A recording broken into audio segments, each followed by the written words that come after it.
development and future of work. My name is Benedicta. I will be the host for our webinar today. So we would like to welcome Dr. Wilson Rajaguguk, Acting Rector, Universitas Kristen Indonesia. Also, we would like to welcome Dr. Lisa Gracia Kailola as Director of International Office, Universitas Kristen Indonesia. And we would like to welcome all of the speakers, Dr.rer.pol Veda Sitepu, as Rector's expert staff for non-academic affairs, Universitas Kristen Indonesia, and Edili as Edili from ASEAN Human Development Organization. So we also would like to thank you for all participants attending our event. We have participants from Indonesia, the Philippines, and also the Maldives. Welcome to our webinar today. So for your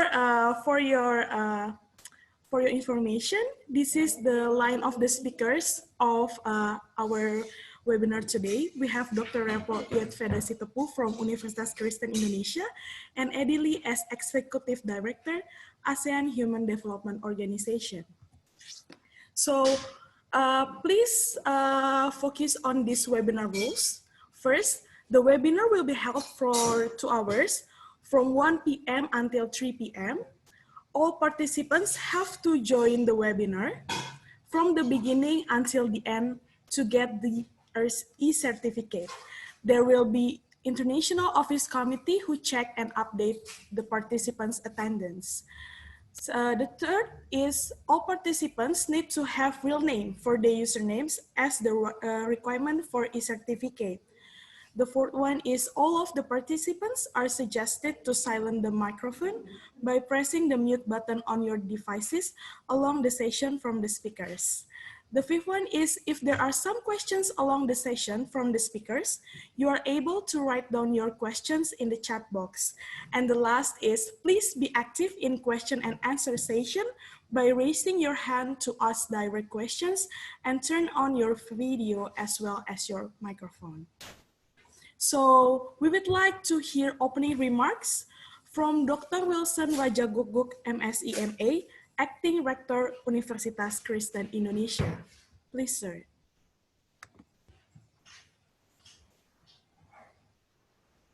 Good afternoon, distinguished ladies and gentlemen. I would like to thank all of you, the participants of this webinar, which is the collaboration between UKI, Universitas Kristen Indonesia, and the ASEAN Human Development Organization, or AHDO. Thank you for coming in this webinar. The participants of this webinar come from various backgrounds. They are leadership of UKI, lecturer and student of UKI from Philippines and Maldives. We would like to thank the speakers of this webinar, Mr. Edili. Hi, Mr. Edili from Singapore and Ibu Ian from UKI.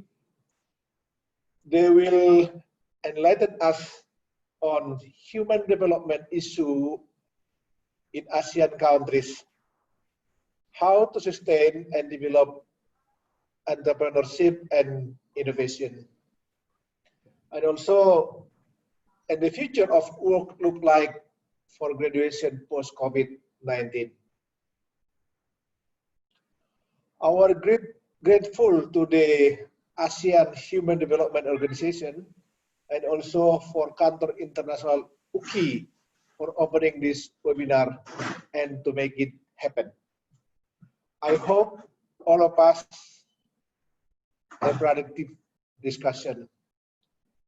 Distinguished ladies and gentlemen, it is now my pleasure to declare this webinar open to the glory of our God Almighty and the benefit of all people.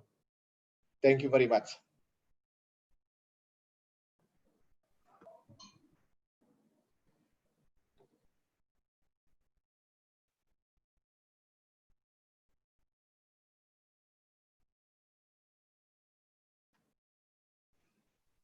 Halo, Mbak Benny? Okay, thank you, Dr. Wilson Raja Guguk, Acting Rector of Universitas Kristen Indonesia. Now, we would like to welcome our moderator for our event, Dr. Lisa Gracia Kailola, as Director of International Office, Universitas Kristen Indonesia. The floor is yours, ma'am. Okay, thank you, Benny. Hello, good afternoon, everybody. Hi, welcome again in the webinar of International Office. First of all, I will thank God that we can gather in together today and the weekend. I know everybody can spend weekend, but this time in the afternoon, we gather in together. I think it's blessing of God. And thank you for Pak Wilson, already give a speech as an acting rector. Thank you, Mr. Edili and Dr. E.S. already with us now. So today, the webinar from International Office, I think this is the 5th session from International Office. Then we have about 47 to 50 participants in Zoom. And also we share it live in our Facebook, Universitas Kristen Indonesia Facebook. And we will launch this about 1,000 or 2,000 viewers in our followers in Facebook. So everybody, because it's a very important one to talking about human development and our future of work. So I will make it shortly. I will introduce our speakers today. Andy, I have a very long, short brief of you. I think I will read it because Eddie is very, well, you know, famous and a very important person in ASEAN. So I will read this one for all of you. So Mr. Eddie Lee is a seasoned transformational strategist. He has a wide spectrum of human resources experiences in large organizations, both in the private and public sectors. Eddie is the Executive Director of ASEAN Human Development Organizations, AHDO. He is also the business advisor and mentor to the number of small and medium enterprises, SMEs, and startup, partnering the founders and business and people strategies. He's also member of the board of professional bodies, charitable organizations, and governmental advisory committees. Eddie is the certified master career coach and just lecturer. Eddie, you are a lecturer also, facilitator, trainer, and frequently speaks at regional and national professional conference. I know it's a very long one. I think Eddie, you will introduce yourself and we would like to discuss more about this too. Okay, Eddie, floor is yours. I think you will share many things, overview, some overviews about the human development in ASEAN countries and how to, you know, to make a, this is a challenge and solution, how to build a new business or something like that for all of us here. I think with your background experiences, it will be give a contributions and beneficial for all of us and all participants here. Okay, Eddie, floor is yours. You have 20 minutes. Okay. I will cut it off if you get it long. Okay. Thank you, Ibu Lisa. Thank you, Pat Wilson as well. Hi, everybody. My name is Eddie. Thank you for inviting me for this session. I'm very honored to be one of the panel speaker for this session. So, am I speaking a little bit too fast for you? If yes, let me know, because I do have the habit of speaking very fast. I eat very fast, I walk very fast, I speak very fast, I do a lot of things very fast. Okay, so so thanks Ibu Lisa for just on the introduction. A quick one, I have been a HR practitioner for the last 20 over years. Okay. I still look very young, so I always tell people that I'm always 18 years old. Ibu Lisa is only 1 year older than me. Okay, yeah. So, okay. So Ibu Lisa is 19 years old. So I'm not going to talk about age. Yeah.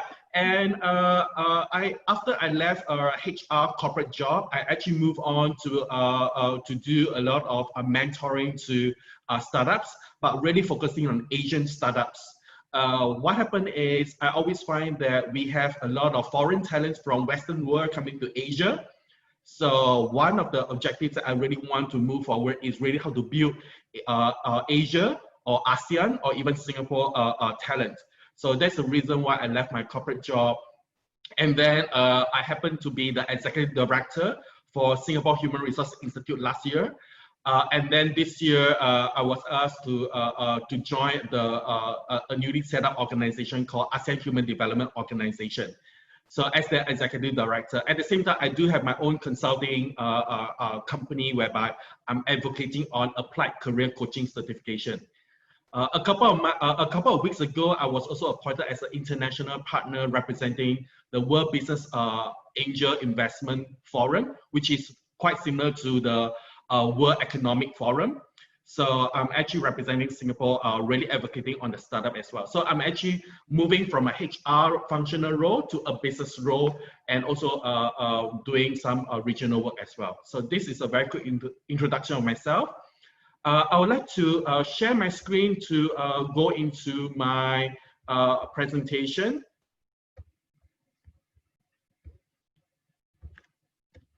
Okay, so I believe that all of you are able to see my screen. Okay, good. So I just want to quickly touch on the introduction of the organization. So earlier, about an hour ago, there was a MOU signing, Memorandum of Understanding signing between UKI and also HDO. So to share a little bit about HDO, we are a newly set up organization in 2018 with the vision to really promote human development in the workplace. So we want to push for this agenda. So what happened is that at this moment, when we talk about human development, it's not a new concept, but it's something that is very much to do with the social service sector. But what happened is that we really want to advocate on human development in the workplace, and also to share with you a little bit about in the next slide, that how we're going to move from HR to human development. So at this moment, we are trying to set up as an ASEAN network, which comprises the 10 countries. So, so this is a very quick introduction. There was a signing of understanding as well among the 5-6 countries last year in Vietnam, in September last year in Vietnam. So you can see the representative from Indonesia, who is our founding chairperson. Then we have the Vietnam, who is the founding vice president. Next year, he will take on as a chairperson. Then we have Malaysia, we have Singapore, and we have Myanmar.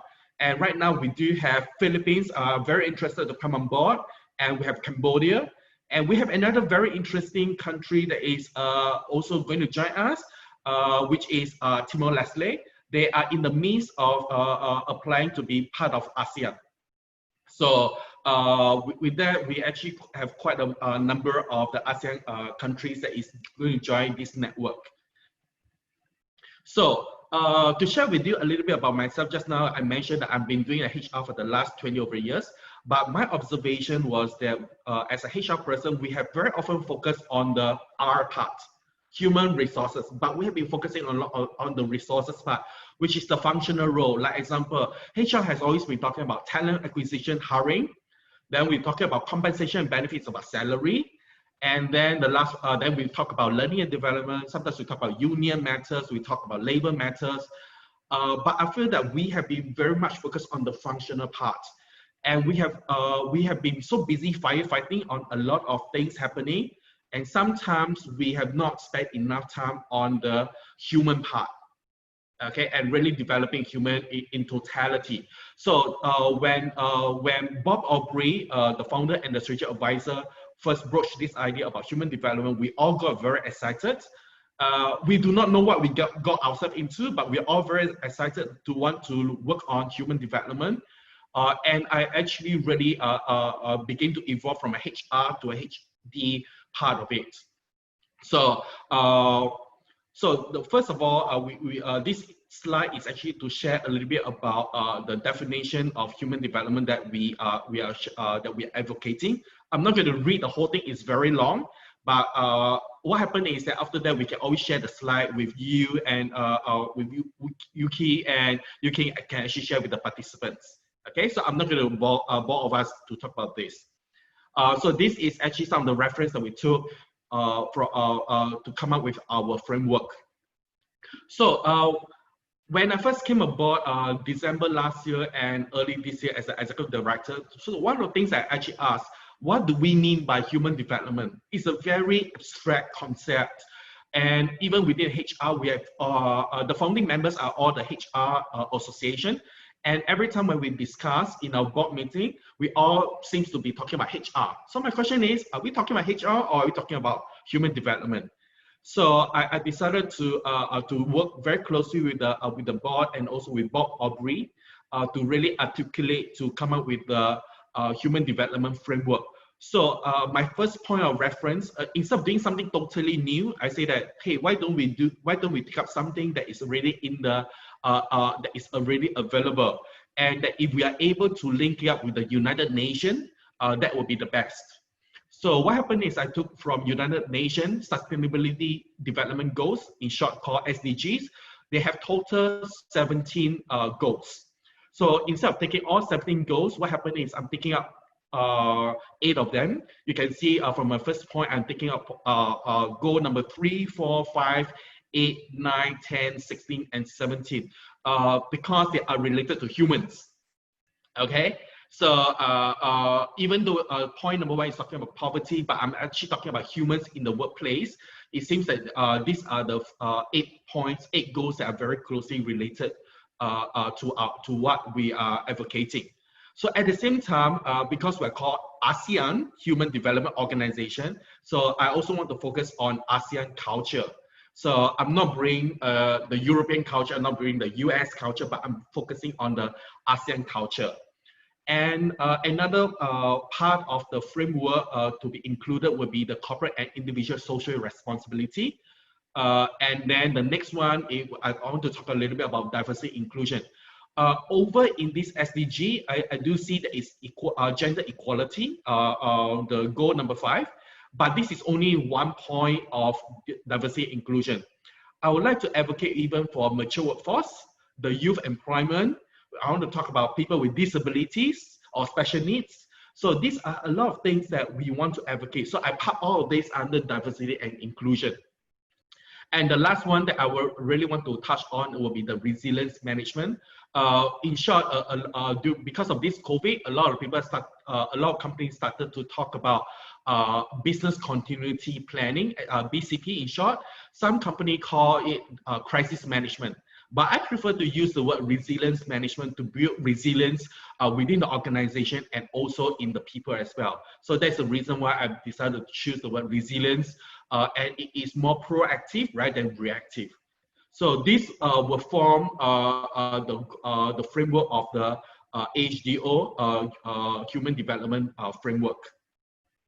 So over here we talk about what are the strategic goals, what are the things that we can contribute. So it starts from our research. We also do talk about job opportunities. We talk about how do we even affect policy work as well.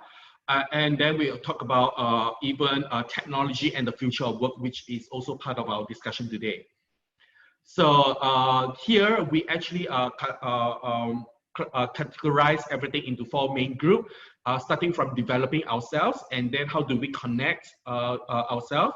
Then how do we professionalize our work?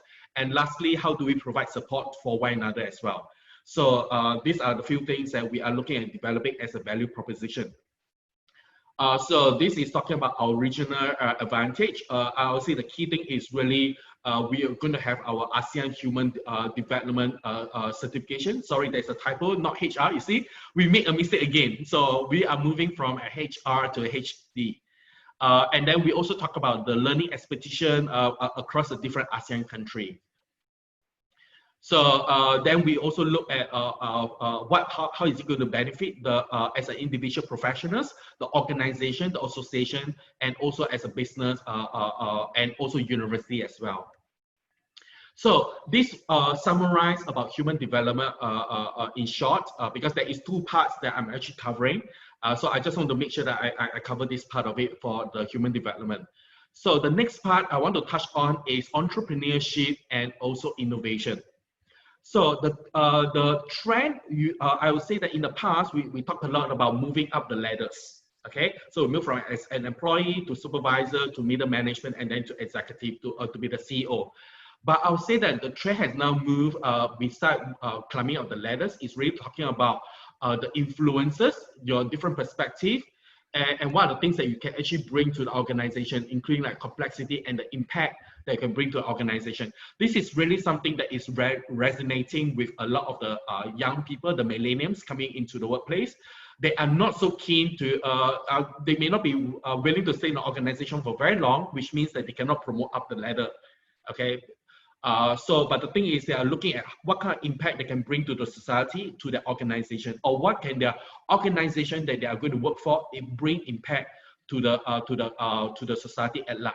So to share something, a couple of weeks ago, we have a general election in Singapore, and our ruling party has the support has dropped about a couple of percentage, about 6% to 9%. And it is a big shift is due to the young voters, because the young voters is not just talking about certain things that the ruling party is focusing on, but the young voters are really focusing on environment, talking about empowerment, diversity, and inclusion, and all this. So there is a little bit of the disconnect, and that's the reason why they actually lose a certain percentage of the votes. So I would say that this is actually not just impacting on organization itself, but it's also impacting on the country, on the society at large. So this is something that I just want to share a quick insight based on my experience. Then the next thing is that I would say that the future of work, it will no longer be just full-time employment. It will be a hybrid of different components. So it will be a hybrid between human and robots and technology. So I actually joke that if I'm a human sitting right now in my office, there'll be probably about 3 others that are sitting beside me. They are not human. They could be robots. So then we look at how are we going to talk about the collaboration between humans and robots. And also we should also be talking about the ethics and compliance ethics. How are we managing the robots? Should the robots be given the employee rights? And then how do we even manage humans who are managing the robots? So the president of Singapore Human Resource Institute, she talks a little bit about the robot whisperer, or which is basically the human behind the robots telling the robots certain things, and then the robots will behave. So my question is that how do we even manage the kind of relationship between a human and the robots? And if in the event that a robot is going to displace a human, how are we going to do that to maintain the dignity of the human? So there are a lot of this kind of conversation that has not been taken place, which I think that we should advocate to talk about that. That is one of the agenda that I want to put as part of the human development organization that we want to discuss on. Then, so talking about this, the future workforce will be full-time employment. There will be also gig workers. Okay, so what I'm suggesting that we really have to look at this quadrant. I actually keep taking this quadrant from Robert Kiyosaki. He wrote a book called Rich Dad Poor Dad. It's a very classic book that I do suggest that you all have the time to read. I read that for about 15, 20 years ago, and it actually changed my career. So he talks about the 4 different quadrants, which is the employee, then a self-employed, and business owner, and investor. So in the past, a lot of people are just focusing on employee quadrant. But the thing is, then right now we are moving to, a lot of people are moving into gig economy to be entrepreneur, to be business owner. And then subsequently, hopefully they can be an investor. So different quadrant requires different attributes, different behaviors, different competency. So a couple of years ago, very interesting, about in 2017, there is this HR business partner, a very young gentleman, late 20s. He actually approached me and said, Eddie, I think I want to come out to start my own company to be a consultant. Should I or not? So what happened was I asked him this question: do you want to be an entrepreneur, or do you just want to have fun? So he said, I think I'm seriously that I want to be an entrepreneur and have my own business. And I say, what kind of advice that other people has given to you? He said, they told me I am still in my late 20s, reaching early 30s. Maybe I should continue work for another 10 more years. Then at the age of 40, then with the experience and the network, I come up and be an entrepreneur. Then I told him, that is the general advice that you have received. Good. Then I told him that if you ask for my advice, I will give you something totally different. Then he asked me, so what is your advice? So I told him that get up now. I told him, get up now, quit your job because you want to be an entrepreneur, get up now. Because the attributes, the competency that you learn as an employee is totally different that you require as an entrepreneur. So like example, in a company, you are taught to follow compliance.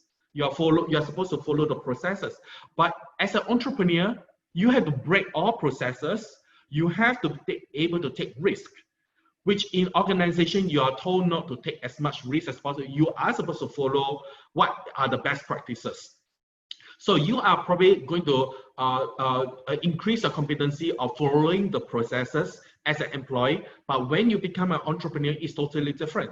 So I told him that you should actually get out right now because you may not be learning, you may not be getting the right competency if you want to be an entrepreneur. And second thing, I told you, get out now because you are still young. You just got married, you don't have a children, there is less financial liability. Why don't you get up now? And then if you, after trying and you're not successful, you want to get back to the workforce, at least at 30 years old, 30, 31, early 30s, you still easily get back into the work. But if you're talking about 40, 50, and then you left to become entrepreneur, and then you're not successful and you come back, it's going to be tougher because people, organization will prefer to hire the younger people who are cheaper workforce. So with a lot of all this, I suggested, and then he actually quit his job, and now he is a successful entrepreneur, and he has 2 companies under his name. Just within these 2 years, he already a successful entrepreneur. So that is the reason why I do suggest that I'm not saying that all of us should quit our job today as an employee. Don't go into employment. What I'm saying that look at exactly what are your career aspirations. Then you decide whether are you more suitable to be an employee or to be an entrepreneur or to be a business owner or to be an investor. So the next part, I want to talk a little bit about innovation. These are the few things that are going to drive innovation, which is really, you need to do your research. You need to really understand the trends. And last of all, you need to talk about aligning to the business goals. So whether are you working for an organization or you're going to start up your own organization, you need to make sure they are aligned to your business, or your business need to align to the innovation. So I myself, I've actually done my own consulting work as well. And one of the things that I've actually done right now is to develop the applied career coaching certification. So there are actually a career coaching certification out there, even in Singapore. But what happened is I actually look at the trends. I see a lot of people are very talking a lot about career and career future, career options. So what happened is, but right now the career coach program out there, it only teach people about employment, which is like how to search for a job, how to prepare for interview, and how do you write your resume. This is about all that they teach you. But what happened is with that, I identify the competitive advantage that I'm going to have. So I innovate. I'm not inventing something, but I innovate. So I talk about employment. I talk about entrepreneurship. I talk about the gig workers. So I talk about career options. So with that, I talk about the competency. I talk about the behavior, and I talk a lot about reputation management. I talk about how do you negotiate. Even in my sharing, I talk about innovation and trends, which all these topics are not covered by my competitors. So I actually have a competitive advantage. So this is my example to talk about how do I actually start to work on innovation. Lastly, my last slide, give me about 2 more minutes before I end. Okay, this is to share a little bit about the tips to innovate. So don't take things for granted, you observe, always look out for inconveniences, look up for the gaps. Look at some of the things that people are very upset with and it inconvenience them. Then you can actually find how do you solve the problem. Then follow the trends, read a lot. I don't just read about HR work. Before I moved from HR to a functional business, functional leader to a business leader, I actually read a lot about business. I read a lot about economies. I read a lot about what's happening globally. And then I look at what are the trends, whether is it from the Europe, whether is it from US, whether it's in Asia, Middle East, or Africa. So, and the next thing is look at what your competitors are doing. Then find something that they are not doing, if possible. Or if you are doing exactly the same that they are doing, how do you do better than them? So think about that. The next thing is observe the different people at different places. That's the reason why I talk a lot about culture as well. So the rest of it is something very simple, like you capture, write down your idea, then talk to other people, socialize your information with other people. Okay, so these are some of the tips I want to share with all of you. Hopefully this will be helpful for you. So this is actually the last slide that I have. So thank you for listening to me. So back over to you, Ibu Lisa.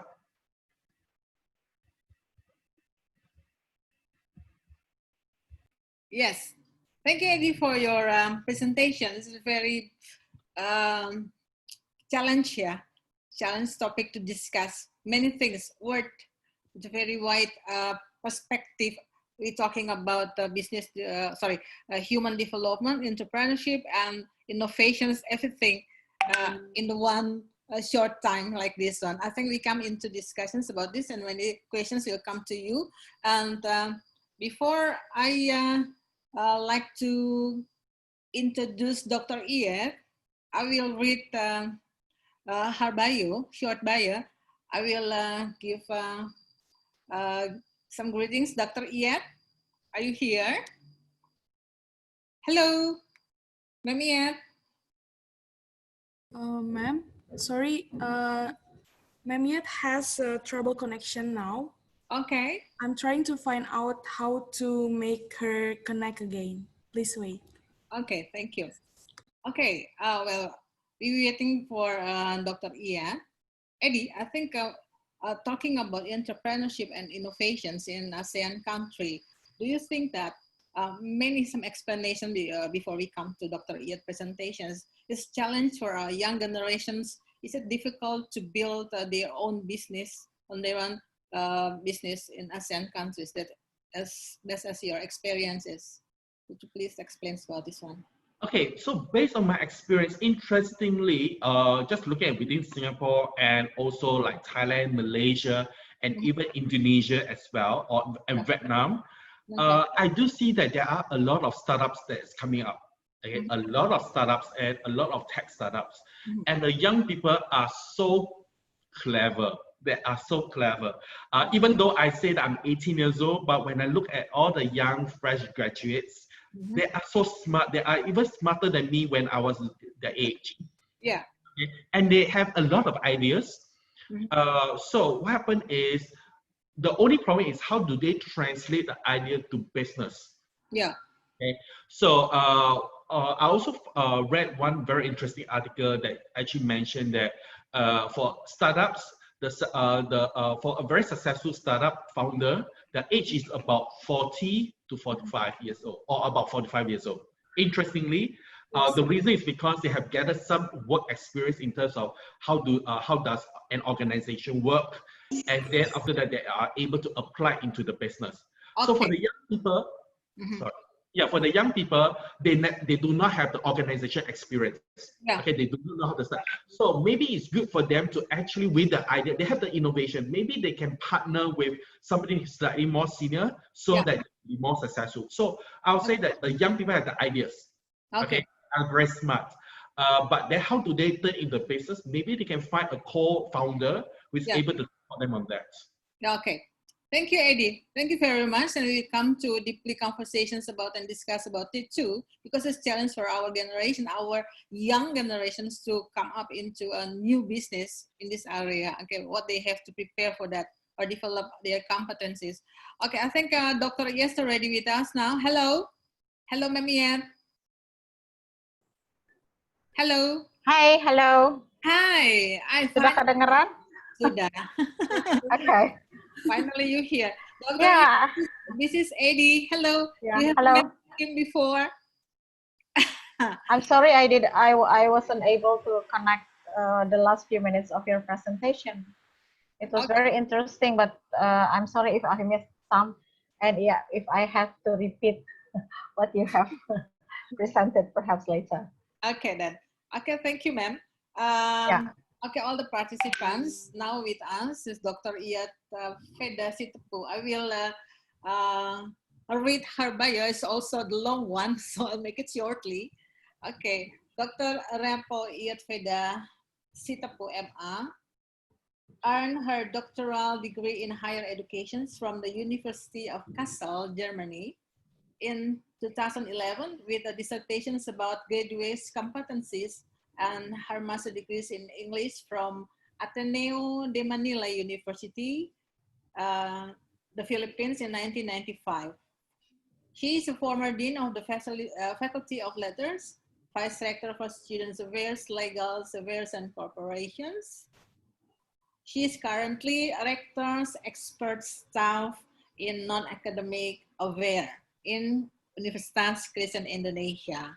Now, we are familiar with Dr. Ian. We usually call her Ma'am Ian. All the participants also can call her Dr. Ian or Ma'am Ian. We'll deliver her presentations about how to develop our competencies from the graduate, especially for nowadays, yeah, Dr. Ian, for the future of the work. And you have also 20 or 25 minutes to go, ma'am. And please do, and oh yes, this is a topic, the higher education graduates and the future of work. Yes, Dr. Ian, the floor is yours. Please do so. Thank you. Thank you very much, Madam Moderator. Good afternoon, ladies and gentlemen. Pak Edi Lee, thank you so much for your presentation. It's really enlightening.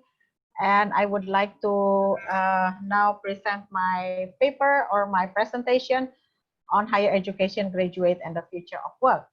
Interesting to learn about the, not the HR, but the HD, that now we are heading into an HD instead of an HR. So I will base my presentation actually on my expertise in higher education graduates and also my educational background, which is competence of higher education graduate. My concern actually about higher education graduate was merely due to the fact that more and more unemployed higher education graduates in the labor market. And it seems that they do not know how to cope with the changes that the dynamic labor market gives them. So higher education graduates are supposed to enter labor market very smoothly, but the reality is actually different. And also industries express their concerns about this problem, because they are expecting that higher education graduates are supposed to meet the requirements of the labor market, but in fact they don't. So interestingly, that we are now facing the impact of the COVID-19, which forced us, graduates to see a different future, and also higher education institution also forced to change their strategies in educating or in training the future graduates of higher education. So my presentation is basically, this is the introduction, the impact of the pandemic COVID, which I think everybody is aware of that, the future of work, the relevance of higher education and work. And now this is my concerns for more than 10 years, preparing the students for the dynamic world of work and the labor market in the future. So, so here are the impact of the pandemic COVID-19 on jobs. I have collected from several websites how very, very worrying the situation, the fact that we are now facing, from the global what's this report up to what is reported in the newspaper. So we see that all the facts are really scary, yeah, and somehow we think sometimes that the future has nothing to offer. But is it true? Yeah, so let's see. So actually, ladies and gentlemen, this post-pandemic 19, yeah, people should change their perspective on jobs or career. Yeah, now we are forced, yeah, to work from home, but perhaps in the future that it is our choice, yeah, to work from home. And actually, locality is an option for quite some time, but people were reluctant to see this possibility because they still find it interesting to go to the office, commuting, and etc. Yeah. And now people rely on computers and internet to work, and Yeah. it seems it works. So now we are at home. Are we forced we are forced to work at home? But Yeah. later on, I think when the COVID is over, the COVID-19 pandemic is over, do we really think that working in the office, yeah, going and commuting is also an option? I think some people might find it more interesting to work from home, yeah. And people's attitude toward higher education training might change. So these are the things that later on we are going to deal with. So does change happen only recently? Yeah, let's see from time to time what kind of changes that we are facing. Let's see the challenge. So everybody is talking about industrial revolution from the first up to the fourth industrial revolution, but it is not surprising, yeah, that some people were it was they just woke up like from a dream, and they found themselves in the fourth industrial revolution without knowing that this is the fourth industrial revolution, not the first or the second. And there will be the fifth, the sixth, or perhaps etc. So the world is constantly changing because of the situation, yeah, because of the force, because of innovation, because of the many things that happen in this world. But we also in the higher education also uh, um, face challenges, yeah. So higher education that we are having right now is actually evolving, yeah, if not revolving. Yeah, we see that from the middle age. Yeah, I'm sorry if I haven't got time to translate this into English, but I'm sure Eddie will, well, I think he understands bahasa Indonesia a little bit, yeah. Yeah. So from the middle age, yeah, up to the 21st century, we see changes. We see external factors that force higher education to see or to revisit their programs, their vision, their mission, in order to cope with all the changes that we have. Now in the 21st century, it was only the church, yeah, or the government that forced higher education to change. But now we have market that change higher education, and now the e-tech or the technology. Yeah, we have to take that as a challenge for higher education to move forward. If not, they will die. Yeah. So the relevance of higher education and work. So I'm going to talk about the challenge that higher education is facing right now. We know exactly that continuous quality improvement, competitive labor market, which used to be not in the well, higher education never thought of the competitive labor market. They thought that after graduating these students, all their work is done. But not anymore. We have to think the outcome of the education, which is their whereabouts. The whereabouts of the graduate is also our concern now. If they don't find any jobs, or they don't have the ability to create their jobs or whatever they will choose for their later phase of life, then we fail as higher education. And also, we find the issue of mismatch, the competence gap. Yeah, Eddie has already mentioned about how we need to to work. I mean, to give more experience for the students to understand what an organization uh, should run. Yeah, and also vertical and horizontal mismatch. So these are fancy words, but uh, very important for us to respond. So here's the good news, actually, ladies and gentlemen. So here are the reasons why companies hire graduates. So they have knowledge, ideas, and also they are supposed to have logical, analytical, critical, problem solving, and synthetic skills. And also they as higher education graduates, they should be flexible, adaptable, and able to cope with changes. And also, this is very important. Yeah, the very important skills that higher education should possess when they complete their training in higher education, which is willingness to learn and speed of learning. So this is the difference between higher education graduates and those of higher education levels. Yeah, so this is the research and the research by Harvey and Mason, which was in 1997. So these are good news. So higher education uh, will will still be an option for community to elevate or to improve their skills before they go to labor market. But we should also, as higher education, we should also listen to industry, to their complaints, which are as follows. Yeah, graduates complete their higher education but lack of work experience, and they complain also competencies acquired during training do not match with the requirements of the industry, and this is actually the big issue.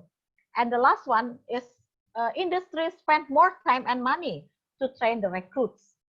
So this is very important for us. Yeah. So these are some of the complaints that I can list from the literature that I have read so far, and also from the research that I have done so far through the graduates. Yeah, through the graduates of higher education who are the actors of the labor market. And I think higher education must respond, yeah, excuse my English, because transition period from higher education to work is more complex. Yeah, people might think that transition period is something easy, but actually it is not, because it is very complex. Yeah, transition period is the time from the time someone complete their education in higher education up to the time when they got their first job as higher education graduate. Yeah, not trivial job, not what's this, half part-time job, but it is the real job. Yeah, so this is very complex, and the challenge for us to see the load of education. Another thing is discrepancy of study program and competencies required by the labor market, the issue of education and underemployment. We always see this. Yeah, and also the dynamic and unstable work or responsibilities in industry. So if we see that as higher education, we we consider ourselves as very slow, while the labor market is considered very fast. So we cannot really race with the changes in the labor market, but we can do something to at least mapping the labor market to prepare our graduates for the competitive labor market. So this is the skills mismatch and how to cope with it. Yeah. So we see it. I have already mentioned about the skills mismatch between the supply and demand, and also the mismatch between today's skill and the future skill requirements. You see, I have already told you about how dynamic labor market is. Yeah, the changes is very fast, while in higher education we see that the change is very slow. Yeah, so there will always be mismatch between the skills that we have that we are providing for the students, and also and the future skills as requirement by the labor market. So we have to do something to at least narrowing down the skills gap, yeah, or if possible, close it down. So higher education institution must understand the current skill base, accurately forecast, anticipate, and prepare for future jobs contents and skill requirements. And this is very important, capturing the labor market signals to help us predict, yeah, forecasting, anticipate the skills which are required by the labor market. So now we are in the coronavirus era, yeah. So among this fourth industrial revolution, we are hit by the coronavirus and forced us, yeah, to reconsider higher education training. So as higher education and also students in higher education, we must consider whether or not higher education training is still good, yeah, to welcome uh, the future work, yeah. I think, yeah, this is my personal idea, yeah, that nothing is wrong with the courses taken by the students. Nothing is wrong with the courses offered by the university. But we shouldn't do business as usual, yeah. We should change the business. We should change the content. Additional skills are needed. Additional skills are the tools, yeah. Additional skills will help them go into the labor market, help them in workplaces, help them build their career, help them to cope with whatever changes that they are going to face in the future. So for me, higher education, whether faced by coronavirus, by higher education, by industrial revolution, should prepare students for the future work. Remember, higher education institution is no longer the place to develop only knowledge, but it is the place to train future human resource. So here is the welcoming the future of jobs. Yeah, I'm sure that everybody has already seen this in the internet and read this. Perhaps some of us understand this, but some of us might not understand. Now we are in the 2020. Yeah, so what kind of future jobs? What kind of requirements? Future jobs. It's not future jobs. It's current jobs. Yeah, so it's fun. Advanced. What happened now? We have advanced robotic and autonomous transport, artificial intelligence, and etc. and etc. That would require us to have certain skills that would help us survive in the later phase of life, the life after graduation. And also this one, yeah. So for business, actually, it has to be like this, yeah. As you might see this, there's the for work, yeah. We see that personal skills or self or what's this personal skills is needed, yeah, but needed for communication, uh, for team working, yeah. This is on demand, yeah, not so you shouldn't work alone. This is what the future work require of us. And it is also ageless and flexible because all works is contemporary. So these are the challenges that we have to deal with, yeah. And I'm sure in more years to come, there will be more challenges. But should we worry about it? I don't know. So here are the skills for the future work. I have listed some that Forbes have this. So you see, this one is Forbes has listed creativity, emotional intelligence, analytical skills, thinking, active learning, and etc. and etc. So they claim that these are the skills that are needed for the future jobs. And let's see what other sources tell us. Social skills, content skills, cognitive abilities. process skill. And I also want to mention what Eddie said earlier, cultural skills is also important. And if I can add one more, gender competence is also important, because we are going to work with not only with people in our culture, but with other culture. We have to learn how to respect them, yeah, to go and mingle with them, and perhaps go to another places, yeah. So these are the skills that we need when we want to survive in the future. And also career advice, yeah. So this is the thing that higher education should also prepare for students, yeah, not only the technical skills, yeah, those which are trained in respective study programs, but also working skills, yeah, employability skills, soft skills, yeah. Because of that, we need career advice. Students has to be given advice on career, because that would help them in defining, yeah, what is skills and attributes, yeah, what they contribute to career options.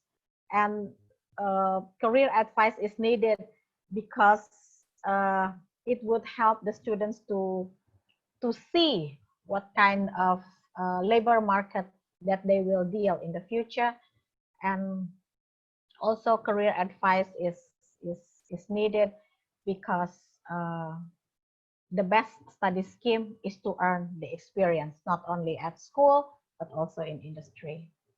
So conclusion, ladies and gentlemen, as human beings, actually, we are equipped with the ability to survive, to adapt to change, and to create.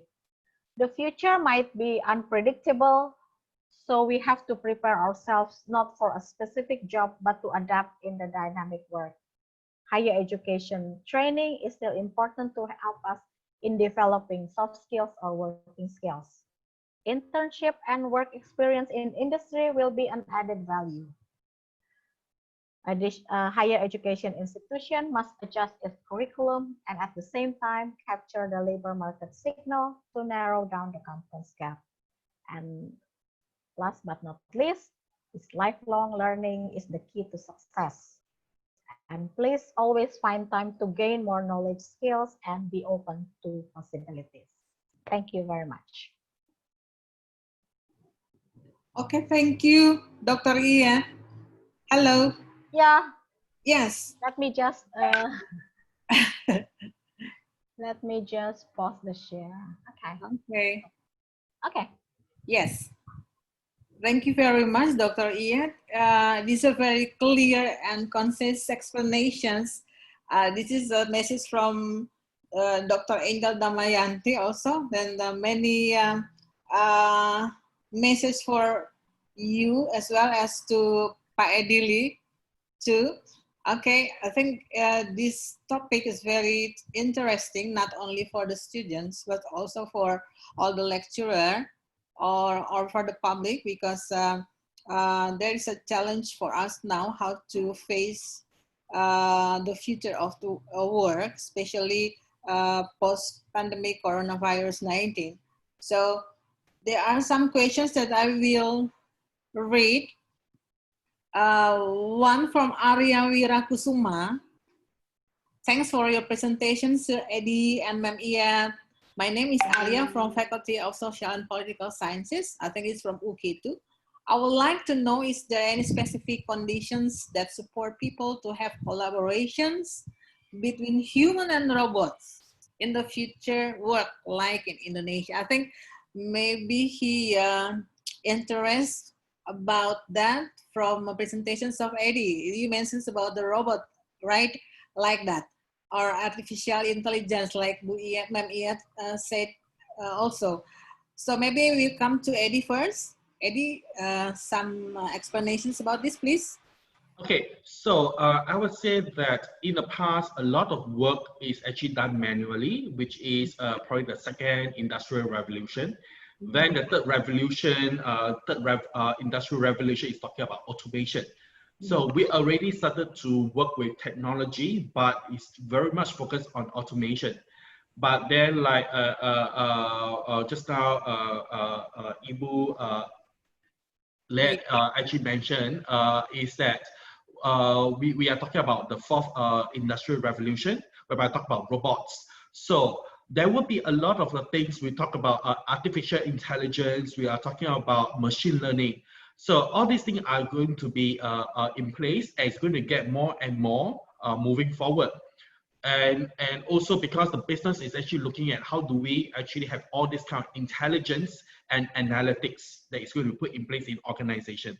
So that is the reason why it's very critical that the people entering the workforce have some appreciation of analytics and also intelligence. So analytics is, what is the difference between intelligence and analytics? Even for intelligence, you are gathering the data of the past, okay? And also for the present and also for the future.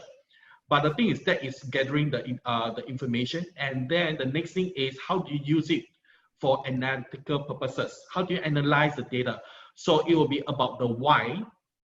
So intelligence gathering is very much about the what and the how and the who, okay? But then when we talk about analytics, is already understanding about why and also looking at the future trends. Then at the same time with this, you can use it for artificial intelligence, whereby you actually predict what's going to happen about the future. But we talk about the interaction between humans and robots. So there is also a lot of study that says that there will be a lot of jobs that could be made redundant, okay, because of AI and so forth. But then again, there will be a lot more jobs that are going to be created because of AI. So if you look at the first industrial revolution, the second and the third, and now we can use the same to predict about the fourth industrial revolution, that while there will be jobs that are going to be lost, there will be more types of jobs that's going to be created. Like example, in the past, we don't talk about content creator, content marketing creator. Right now, this is so important. Social media content creator is so important right now. Then we talk about those technology experts, the AI expert, the machine learning experts. So there are so many more new jobs that are being created. So this is very much related to technology, but at the same time, while we understand that we are moving into the fourth industrial revolution, we also need to be mindful that what is the competitive advantage of a human, okay? Because the future is not all going to be robots. There's going to be robots and humans. So for us as humans, we need to find what are our competitive advantage. Like what I mentioned earlier, we need to be the robot whisperer, okay? We need to tell the robots what are the things that they need to do. So that is something that we need to have a competitive advantage. We need to think much far ahead than the robots, and we get the robots to actually help us to do the things. So we shouldn't be dedicate everything to the robots. So we need to make sure that we are, and the robots are not there to learn. Okay, they only learn because humans tell them to learn, and the human put in the logic for them to learn. But the thing is, human, we have the will, which there's a different. I think as Christians who believes in God, I think we all know that there is a difference between a human and even animals and also robots and technology. That we have the will, that is we are created in the image of God. So what is our competitive advantage? Which we definitely do have. So you need to find your own competitive advantage as a person. So like example, my own experience, I use a lot of technology. I interacted with a lot of HR tech companies.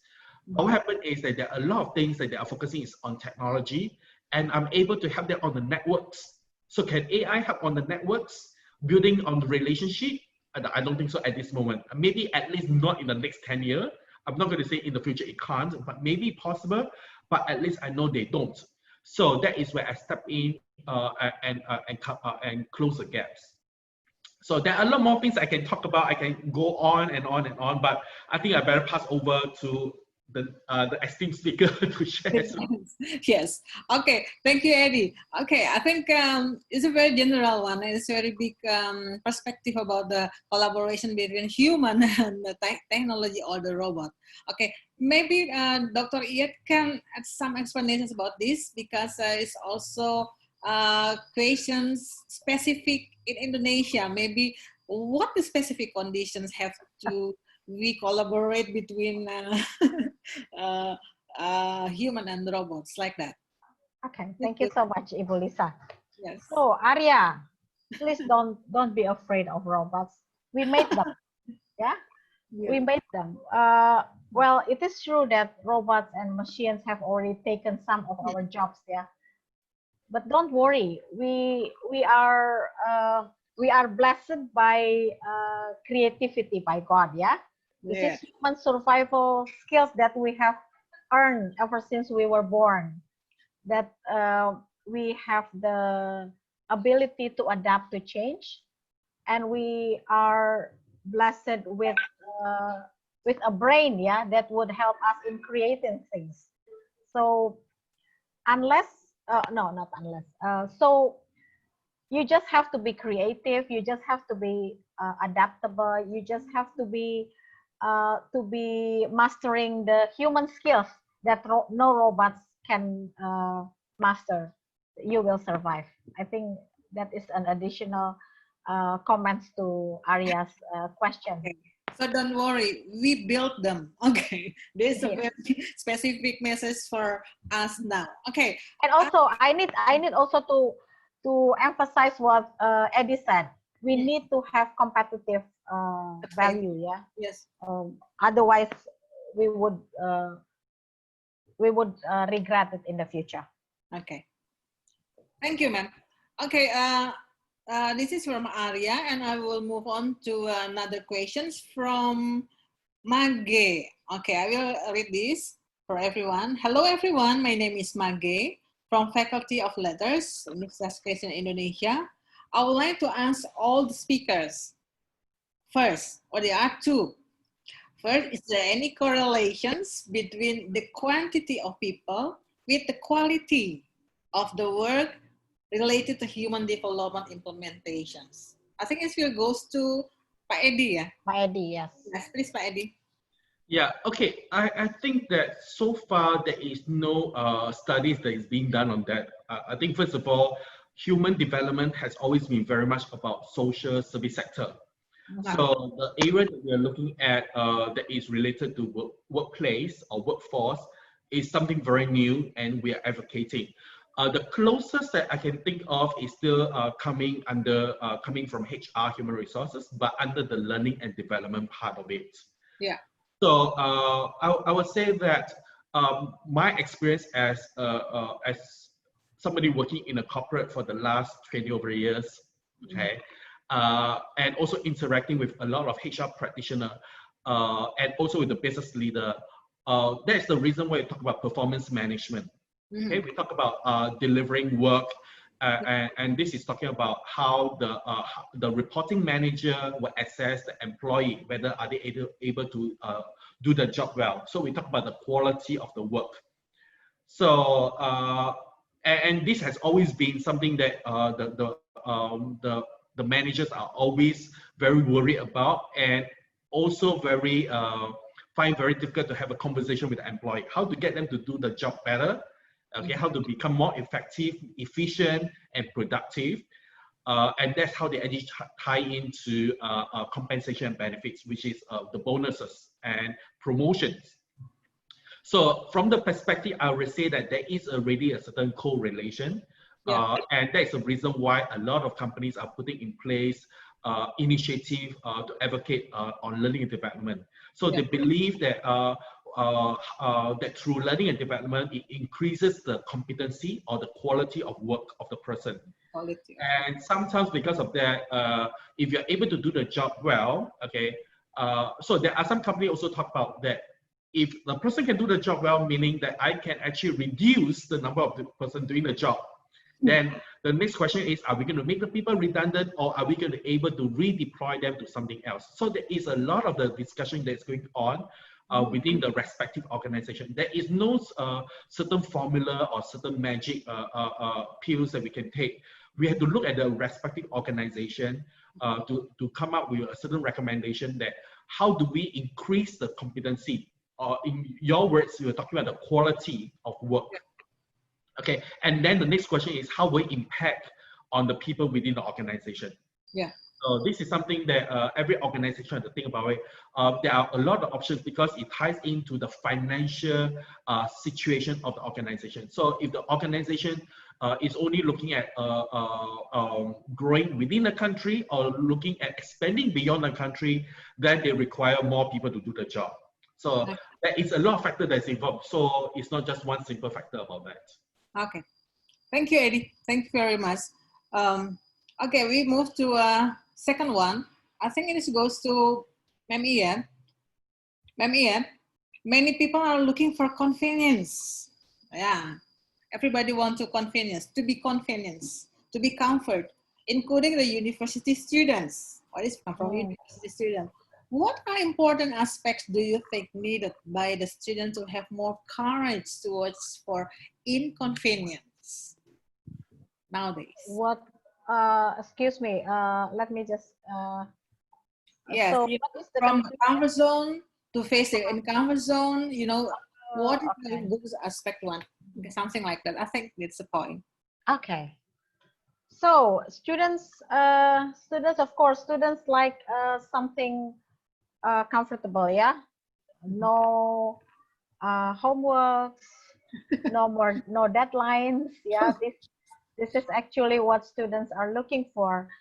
But I just have to say that if you want to have a bright future, if you want to be able to cope with changes, you shouldn't uh, you shouldn't want the easy life, yeah, student life, yeah. So now we are open to many opportunities as students. You should not just be happy with the highest GPA, the 4.0 GPA, the perfect GPA. You should worry if you don't have student life. You should worry if you don't follow the extracurricular activities that universities offer you, because if you have an easy student life, then you will have hard career life. So if you maximize, yeah, your potentials during your student life, then I'm sure that you will gain a lot of things. So now the government has already released a new policy on Campus Merdeka, yeah, that Yeah. would allow students not only to study in the classrooms, but also to gain experience in industry. So you need to take that opportunity to grasp more experience, yeah, to see what a real organization looks like, to experience the life of the real work in an organization, to study the culture of an organization. Because remember, as Eddie said, that each organization has their own culture, and they are different from one organization to another. Yeah. So your experience in knowing an industry will help you to see another challenge. Yeah. Okay. So how to make your study life comfortable is to enjoy it. Yeah, to enjoy it and let your university or let your teacher lead you, yeah, to a better future. Yeah, it might not be easy, but I can guarantee that from my experience, yeah, as dean, as teacher, I've been teacher for long, yeah, and I can see that those who are willing to do more work will get more job, will easily get a job. Yeah, so you just have to listen to us, yeah, the experienced teacher who have been dealing with students, yeah, and we can see that they are easily moved from one organization to another as they did when they were students. But I can also see the opposite of it. Those who are reluctant to be active in social life, in students' life, they have difficulties in adjusting to an organization.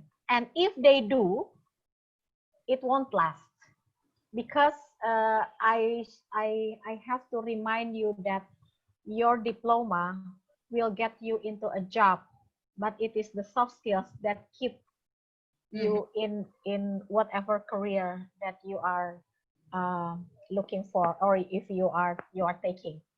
I think that's my comfortable answer. Yeah.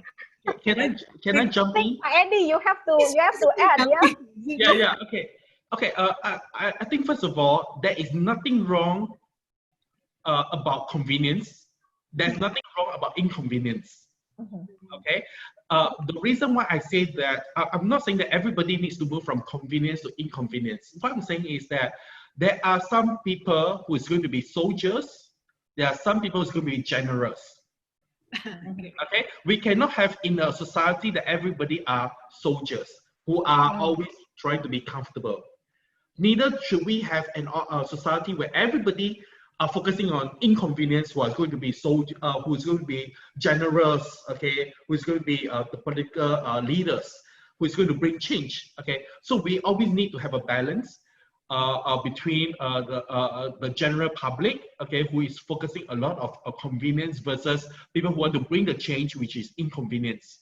But what I'm trying to say is that you have to decide, every one of us have to decide, whether do we want to be a soldier or do we want to be a general? It's your own choice. Okay. If you make the choice, then your path will be different. I mean, some people that I know of, they are very happy to just go to do admin work, 9-to-5 job, and go home and spend time with the family. They're happy. The ultimate thing is, are you happy? Okay, do you think that your life is fulfilled? Because in your workplace, it can be convenience, but in your social life, in your family life, it may not be convenience. You may be spending more time with your children to develop your children and so forth. Okay, so that could be the part that is inconvenience for you.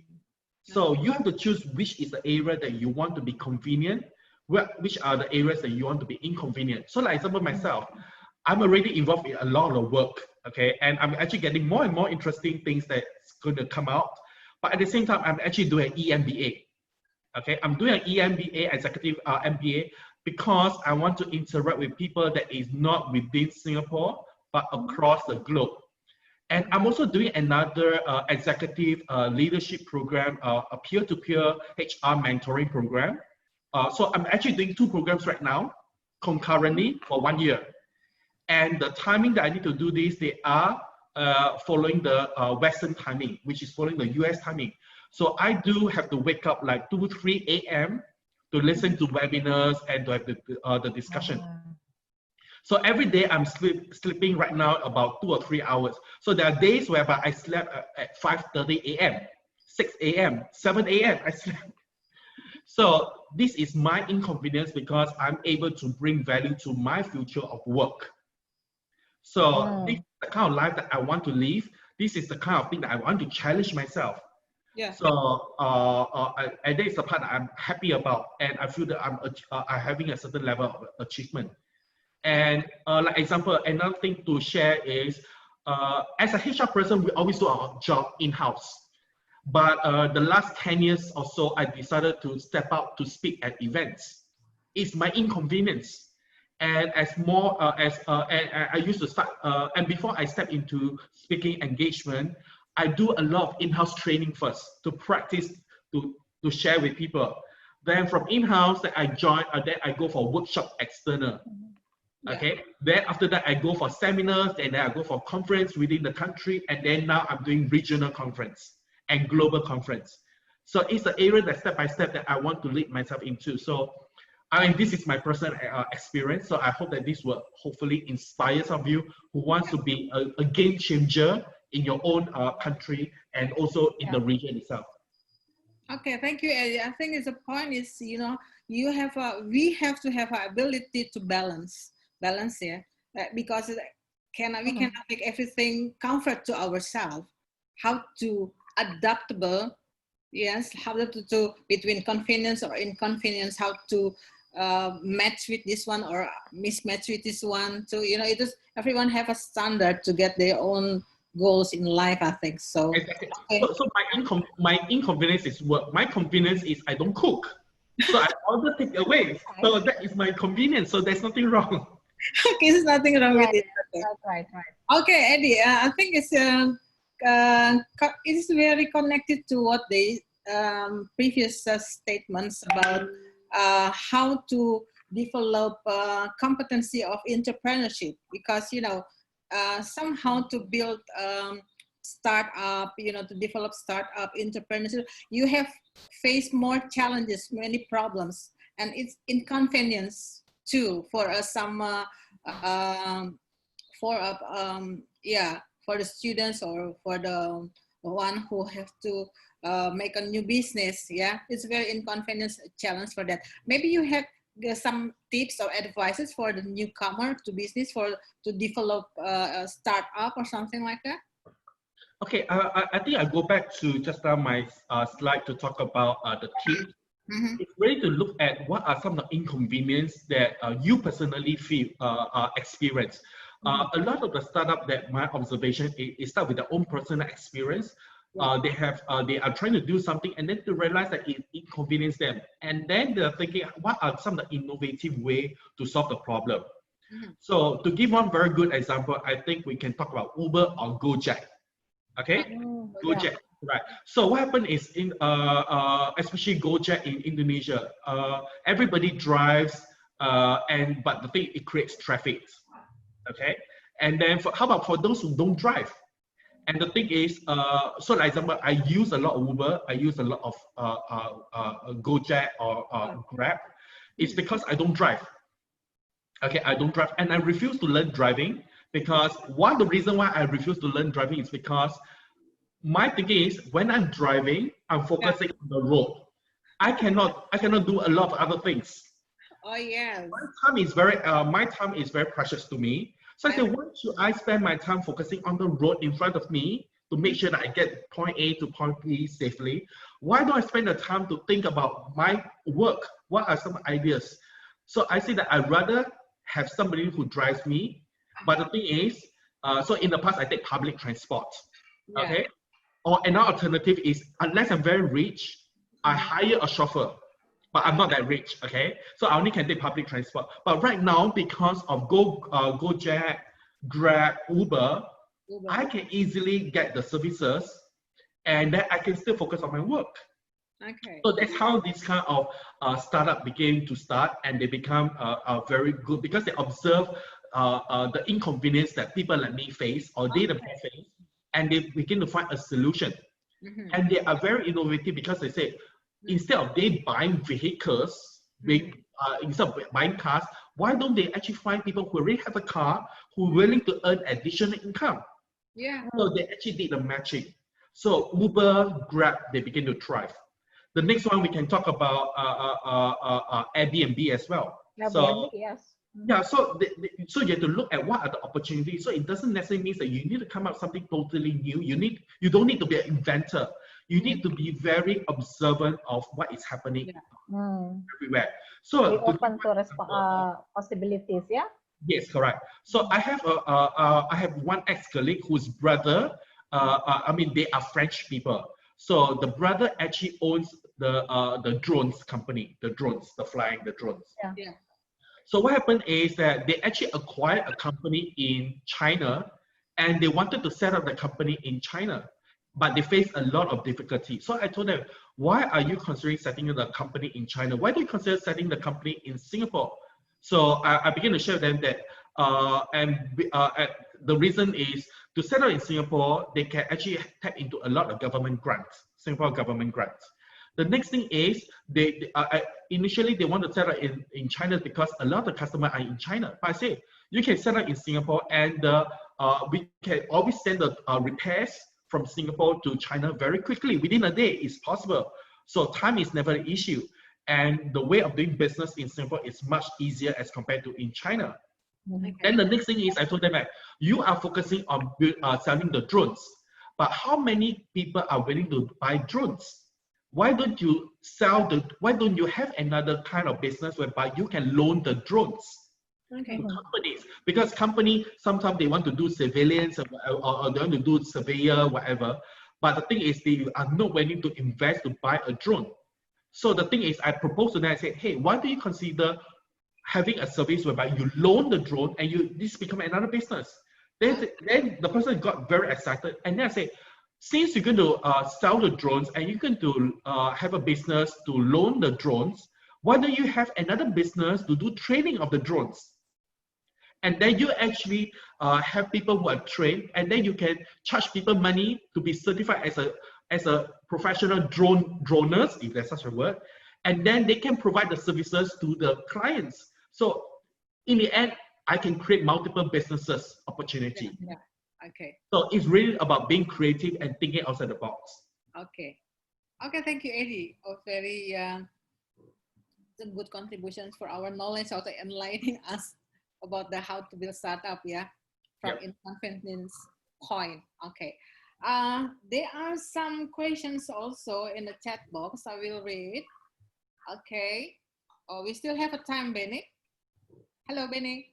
Yes, ma'am. Yes, still have. Yeah. Okay. Oh, well, this is from Catherine. Oh, this is for some message from a message for Ma'am Ian. Thank you, Ma'am Ian, for the inspirational presentations. Hello, Catherine. It's useful for my knowledge before my graduate. Okay.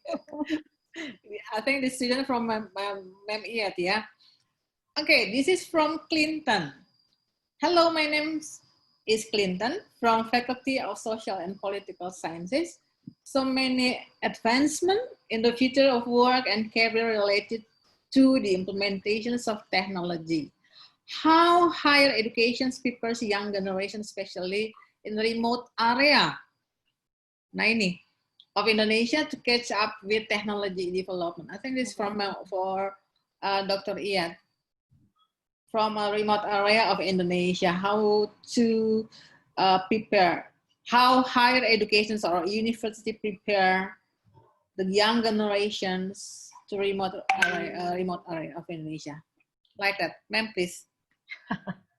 Okay, this actually is best addressed to the Minister of Education and Culture of Indonesia. So, but let me just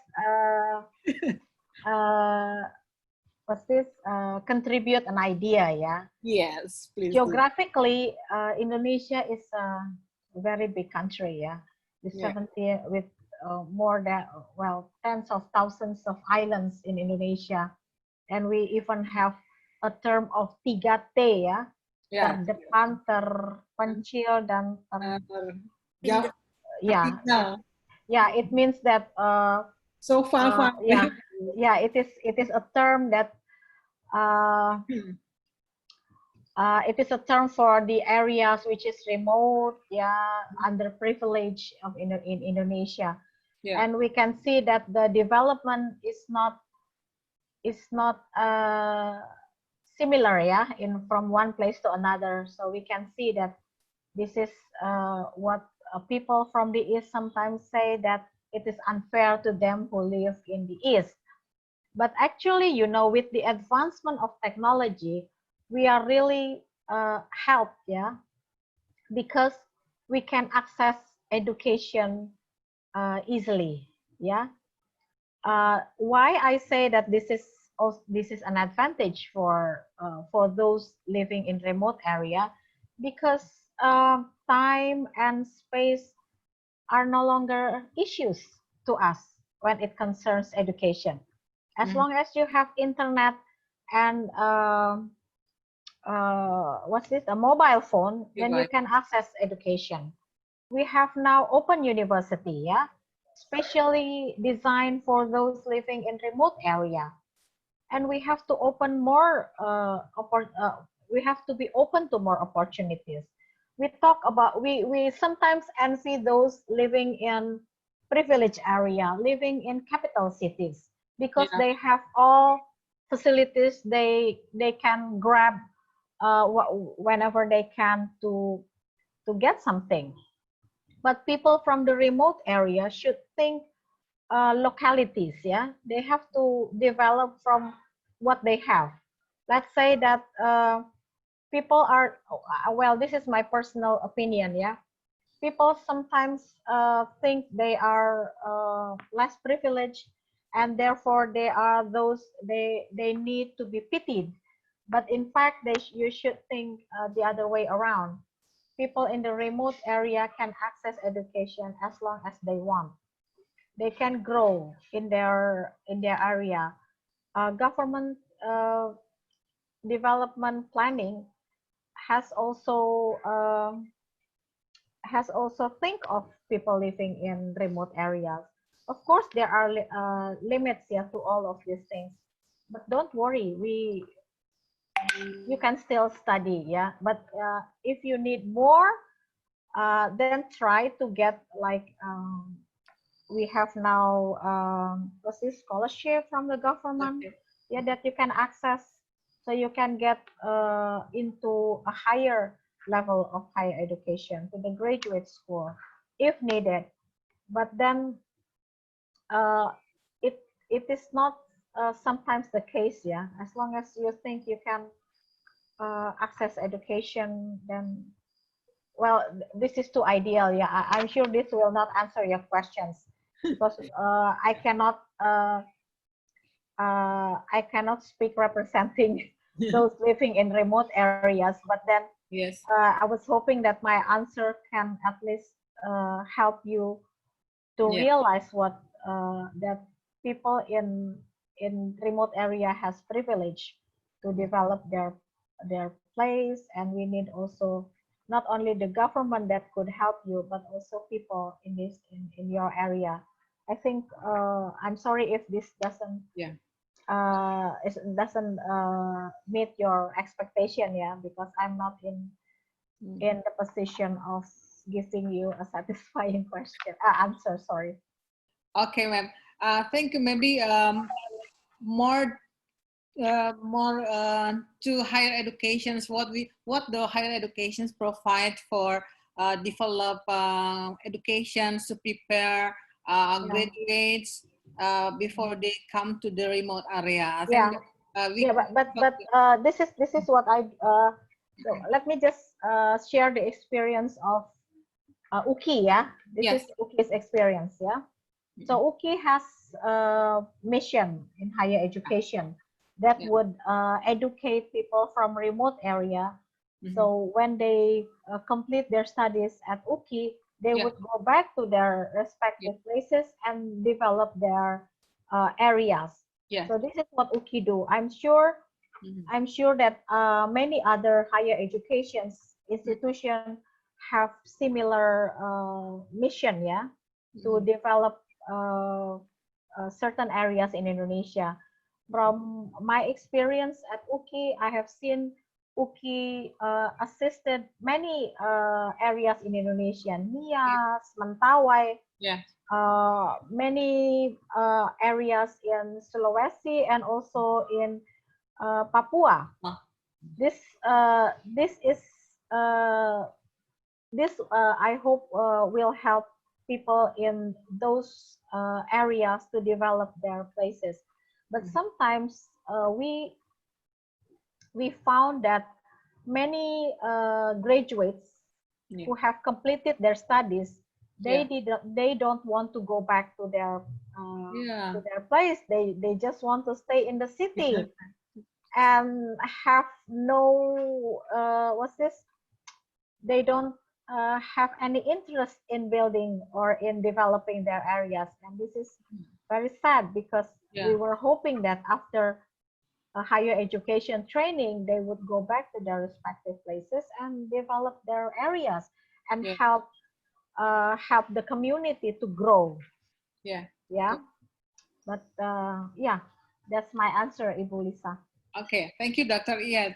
It's a very interesting one. What the OKI contribute to develop graduates' competencies, then they can come back to their village or their hometown, yeah, to develop their city. Okay, I think there is some questions also come from the participants. Goes to the higher educations, how higher educations preparing for the future of work.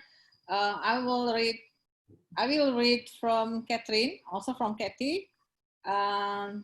Which one is better for young generation? I think it's about the options to having higher educations, to take vocational schools to be ready for the future of work, or go into higher education, something like that, ma'am.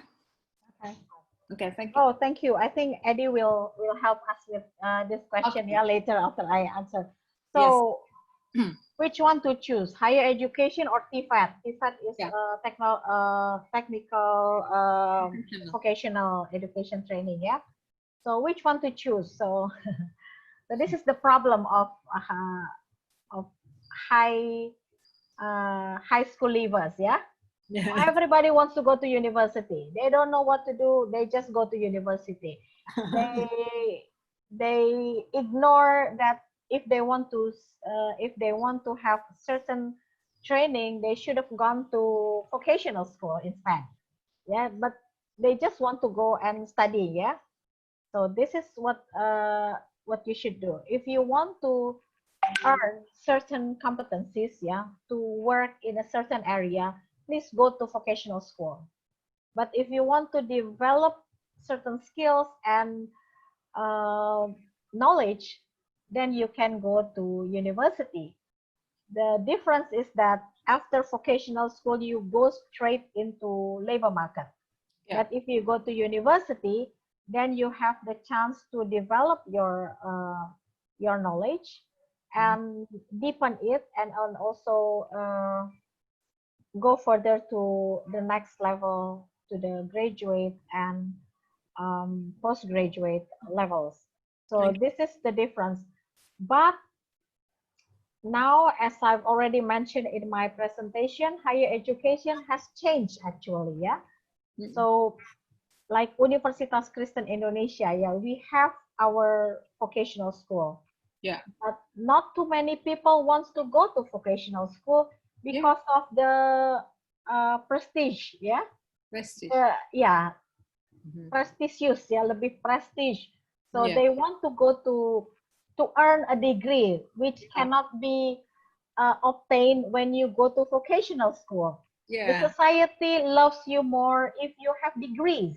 If Yes. you have doctorate degree, master's degree, or sarjana degree, they don't like you if you just earn certain skills and have no degree that would give you a higher social status in the community.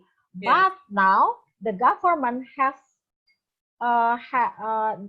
released a new policy that would allow those who go into vocational school to earn a degree which is called sarjana terapan, applied sarjana, applied bachelor. Yeah. Yeah, a different kind of degree compared to traditional high school strain. Yes, a stream. Sorry. So this is so the community should or you should decide um, what to take, what kind of career you want. If you go to vocational school, you can also go back to higher education and complete another degree if you want. So really decide what to do and what to pursue after graduation. This is very, very important. Therefore, it is important for higher education to have a career guidance. Yeah, to help you see what kind of future that you are going to pursue later after graduation. Yeah, because 80% of high school leaver actually do not know where to go. So they look up to their mother, their father, their siblings. Yeah.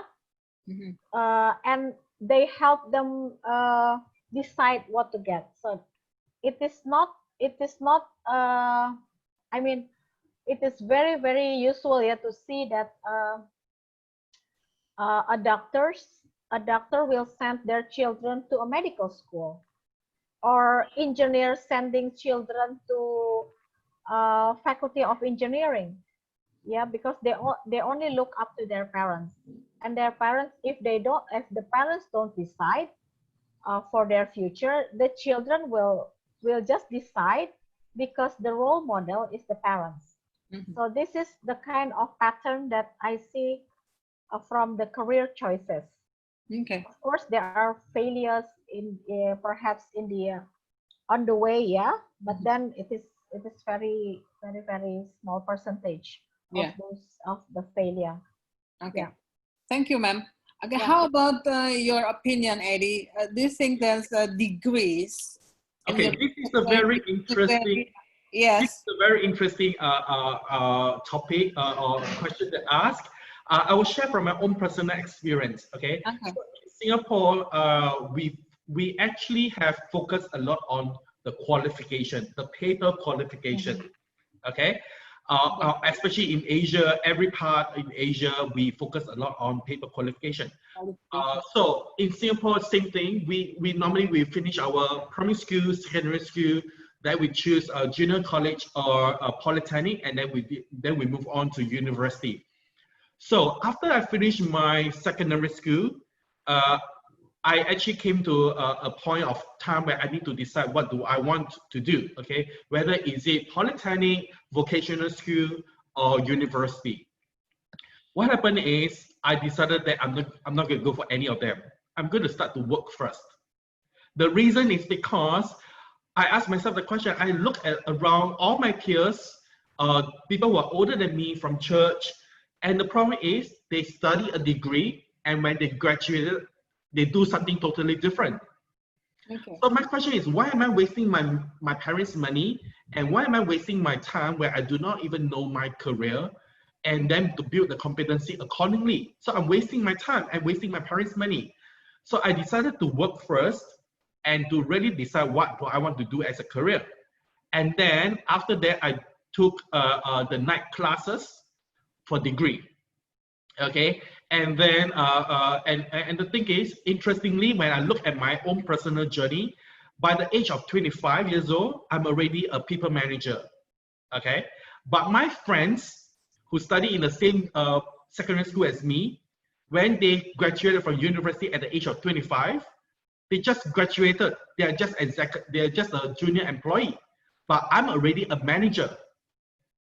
Okay, but I have no degree, but I'm the manager. Okay, and by the age of before 30 years old, 28, 29 years old, I'm already a director in HR. Okay, so I'm not from a rich family. I'm not from I don't have a very high qualification. But the thing is, I know exactly what I want, and I actually acquire the competency for that. So whether is it through higher education or through technical skill, whatever, I do whatever that I need to make sure that I have the competency. So and while I work, first of all, I really know what I want to do. The second thing, then I look for a degree that will support me, the higher education that will support me to become better in my career. And the third thing I did is I actually look at the networks. So that I also look at vocational training programs, or I look at programs that are really very specific to help me to increase the competency for the area that I want to specialize in. So I go three ways. I don't just say I choose either this or that. I look at exactly what do I want to achieve in my career. If higher education works, I will do it. Okay, so for the longest time, I didn't want to do an MBA because I felt like MBA is general. Okay, but before I want to do an MBA, I want to make sure that I have enough work experience. So right now, when I do an EMBA, it's so easy for me because I know accounting. Okay, I'm not trained in accounting, but I can argue with accountants. In my work, I argue with accountants. So when I go back to do my EMBA, where they talk about the accounting or economics, I can argue with my lecturer, and I have more fun in that. And it actually increased my competency even further. Rather, I just go to a class to listen to my lecturer and say everything that my lecturer says 100% true. I mean, not that it's not true, but as time goes by, things evolve, and I want to have a diversity of views. So that's the reason why I need to make sure that I hear from the lecturer, I hear from the business people as well. So that makes my whole life more interesting. So this is my personal experience. Okay. And also, if you really observe what is happening from the Western world and the more developed countries, they are focusing less and less on the paper qualification. They are telling the people that, look, okay, higher education is very important. Vocational school is equally important. But the most important thing is, what do you want to achieve out of the whole thing for your own career? So once you begin to understand that, then you begin to find those areas that is going to help you and then you work on that, then you become better. So incidentally, I think earlier, a few weeks ago, Ibu Lisa and myself, we did talk about career coaching, we talk about career advice. So this is something that maybe we can look at further collaboration with Yuki. Okay. Yeah. So you belong to the 20%. I think. Yeah, I'm the weird one. Okay. Thank you, Eddie. Thank you, Dr. Iyad. I think we come to the last question, I think. This is from one of our student, okay, student from a magister student from Toraja. Oh. From Toraja. You know Toraja, Eddie? No. Nope. Located in Celebes, near the islands. Okay. Yeah, there is some students also from Toraja, from Pak Petrus Ali. There is Pak Petrus. I would like to say hi also for Ibu Runi, Rensi, and Bu Berti. Some of students are also, yes, hi. Okay, this is a magister student from Universitas Kristen Indonesia, Eddie, from another island. Hi. Yes. Hi. Hi, how are you? Hi. Also, Ibu Mesta also here, the head of our magister program, study program management. Hi, Ibu Mesta. Okay, there is a question from Pak Petrus. I think it's the general one, yeah. How to prepare ourselves to face the COVID-19. I think it's a pandemic is globally happen, not only in Indonesia, from Singapore, but Indonesia we already know that the government already taking care of us, our health, many things. And I think right now we would like to also hear from you, Eddie, from the Singapore, what happened over there. Could you please share for us how do we prepare for this pandemic also? Okay, so interestingly, yesterday I spoke at Eurochamp and German Champ as well. So they also asked me to share a little bit about post-COVID, working from anywhere, remote working or work from home, and then what is the impact on the business. So I think there is a lot of a lot of discussion going on, whether is it global, regional, or country, or even business, or even as an individual, or even as a student. So it really we really have to look at what exactly that we want to address this issue from which perspective.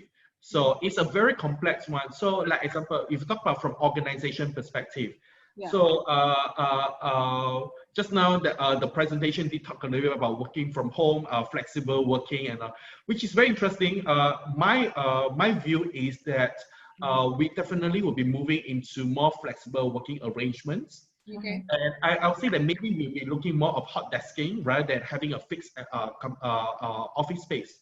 Okay. So one of the reasons why I think that this will be a trend moving forward also because do we really need so much office space? So I think the good thing about this COVID is now the company can go back and say, I can have a smaller space, which means I can save on rental. Okay. And at the same time, I can save on utility because my employer are working from home. Then the next question will be, those employees working from home, are they going to be given allowances or reimbursement on the utility bill? And so these are the few questions that from the company whereby there is a certain advantage from working from anywhere or at home. Then at the same time, the employee also enjoys that. But at the same time, the employee will also ask, because now I'm going to work from home, my utility bill is going to go up. Can I claim from the government? Can I claim from a company? So from a Singapore perspective, interestingly, the government actually has recognized businesses or even like freelancers, if they're going to work from home, they can actually claim the utility bill as part of a tax incentive. Yeah, okay. And then at the same time, the government is giving everybody, every household, a certain utility grant. Okay, so like example, myself, I receive 100 Singapore dollars for the utility bill. Okay, not every month, but once off to defray our cost. So Okay. these are some of the things that the government is putting in, coming to put things in place. Same thing, the company also put certain things in place, and likewise, the employee also needs to be more understanding that it shouldn't be totally reimbursed or taken care by both. And also because I do enjoy certain conveniences, I should pay for the conveniences as well. So this is a general thing that I just want to highlight. But for individual person, I would say that we really need to look at what are the competency that we really acquire. So I have developed a competency framework. So I look at core competency, which is aligned to the company's mission, vision, and goals. Then the next thing will be the soft competency. The third one is a technical and functional competency. And the last one is for those who aspire to be a leader or who are people manager. I talk about the leadership competency as well. So we look at the different competency and the levels of competency. Okay. And then we make sure that we equip ourselves. The next thing is just now that I think we did hear about higher education is not as fast as the workforce, the business talking about competency. I would say that the problem right now that we are facing is a lot of the higher education is focusing on the current skill sets. So when we focus on the current skill set, then we develop curriculum to support this. And by the time they get approved, it's lagging. So maybe one of the things that I can suggest to higher education is to really start to look at the future jobs trends. Okay. And then we start to explore the future job trends and the capability and the competency required for the future. Then when you start to develop the competency for that, and when you start to roll out, you are already aligned to the market. Then it's no longer lagging, it's actually on time. So this is probably something that I can recommend to the higher education. We are also looking at having more flexible education for the workforce. So sometimes we can look at maybe even like a modular. So like example, one of the things I did for my company in the past when talking about learning and development is so we can say that there are certain technical skills or functional skills they need to get, but when they acquire the skill set, they get a certain credits. And once they accumulate enough credits, I can work with the polytechnic, I can work with the universities to accredit and give them a full certification. Okay. Yeah. So this is something that is quite similar that we can be working on. Yes. Thank you, Eddie. Maybe some advices from Dr. Iyet, also from untuk Pak Petrus dan teman-teman, all the friends from the Toraja. Yeah. Okay, silahkan Bu.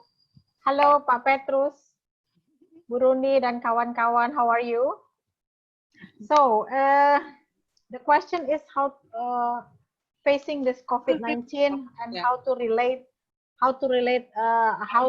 prepare students. Yeah, perhaps this is the question. How to prepare students, yeah, in the midst of this pandemic. So I think what I can say is that we have to prepare the students, of course. Yeah, this is very, very important. And also we need to create a flexible learning arrangements for the students. And who says that in classroom settings that they acquire all the skills and knowledge that is required by the curriculum? There's no guarantee on that. Yeah, there's no guarantee that if you have the face-to-face classroom that the students will get all the skills needed for them. So I think you need to revisit your curriculum, make primary lists. Yeah, so what to do? Yeah, you need to list, and then you have to remove all the skills that are not necessary for them. Yeah, for the time being. Remember, you are teaching very young students. Yeah, they still have like 10 or 20 years to learn. So you just have to make a list, yeah, priorities, yeah, a priority list, yeah, what to teach them, yeah, what kind of skills. Perhaps this is the best time for all teachers, yeah, to teach them about budi pekerti, which is a little bit easy but have a very, very good impact, yeah, for the future. Just leave out all mathematica and then physica and all the things they can learn later in in high school, yeah, in secondary school, yeah, in the later secondary school, yeah, you can leave it for later. But Okay.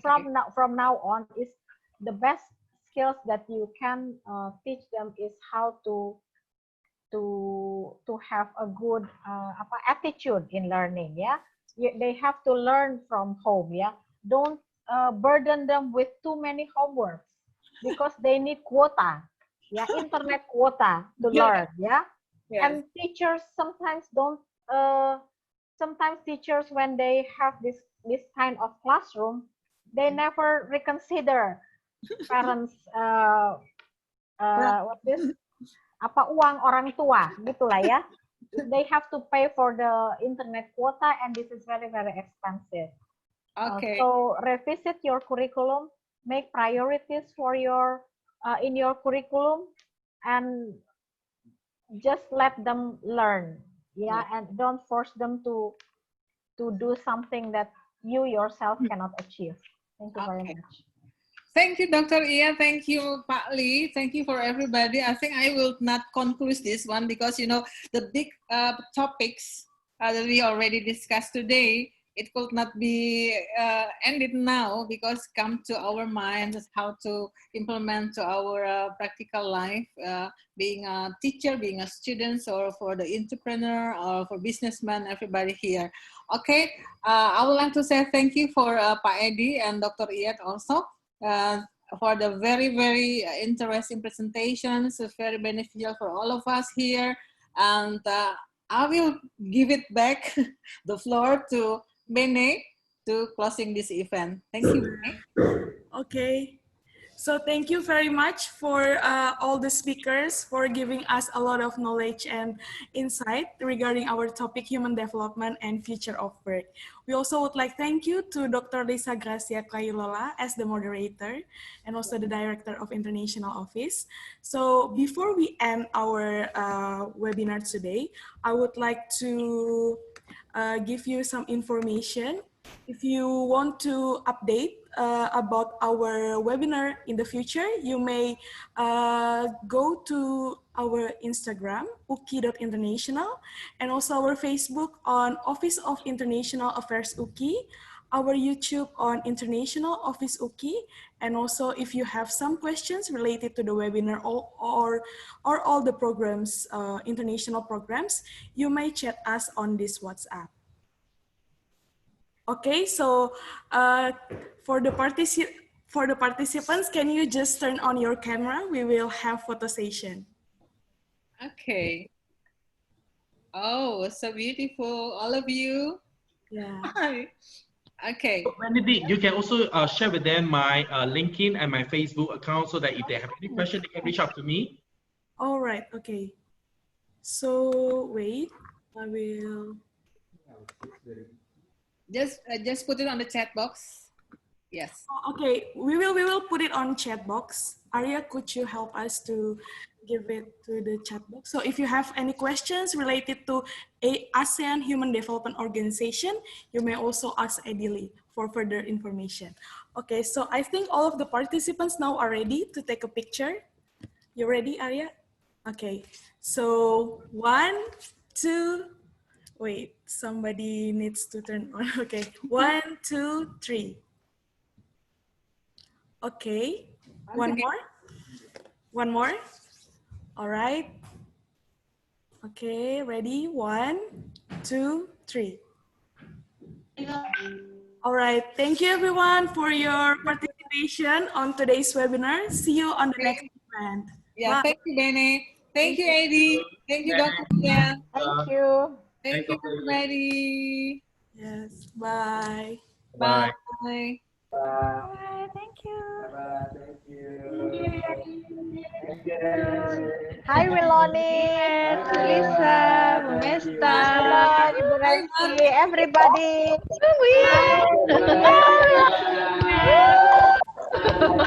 Udah.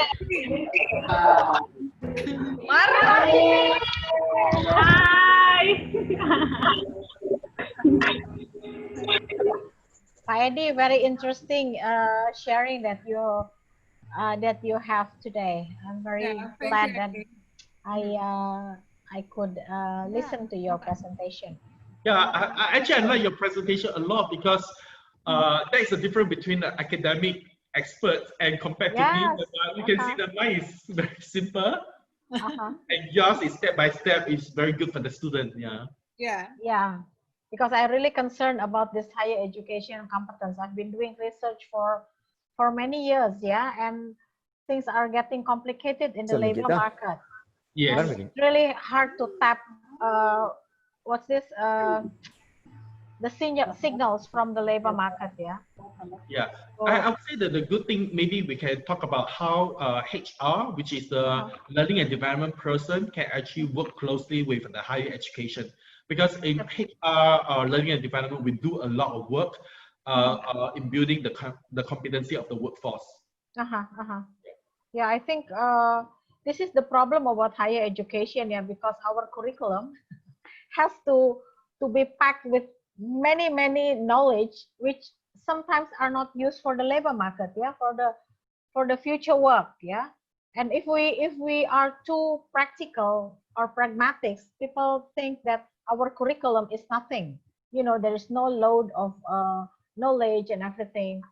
So from my perspective, it is much more better for us to prepare them with practical things, yeah. And if they want to be more knowledgeable or more into the knowledge, they can go into graduate school, because here in Indonesia they don't know the difference between vocational education and higher education. So this is really different. But if they want to go to vocational education, they really they have no guarantee they could get industrial experience during their studies, because we have no close relation.